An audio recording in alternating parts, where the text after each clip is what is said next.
বিধানসভা ভোটের আগে কড়া নজরদারি, সোনাপুর নাকা চেকিংয়ে সরেজমিনে পরিদর্শনে এসপি।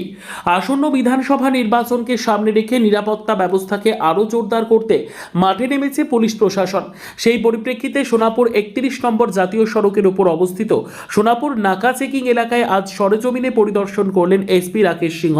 তার সঙ্গে উপস্থিত ছিলেন ইসলামপুর পুলিশ জেলার ডিএসপি রাহুল বর্মন এবং চোপড়া থানার আইসি মনোজিৎ দাস সহ অন্যান্য উচ্চপদস্থ পুলিশ আধিকারিকরা।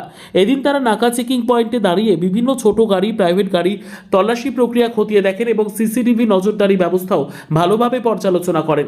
পুলিশ সূত্রে জানা গেছে, নির্বাচনের সময় যাতে কোনো অপ্রীতিকর ঘটনা না ঘটে এবং অবৈধ জিনিসপত্র বা সন্দেহজনক চলাচল রুখে দেওয়া যায়, তার জন্যই এই বিশেষ নজরদারি। প্রতিটি গুরুত্বপূর্ণ পয়েন্টে চেকিং আরও জোরদার করার নির্দেশ দেওয়া হয়েছে। এসপি রাকেশ সিংহ জানান, নির্বাচনকে শান্তিপূর্ণ ও সুষ্ঠুভাবে সম্পন্ন করতে পুলিশ সর্বদা সতর্ক রয়েছে।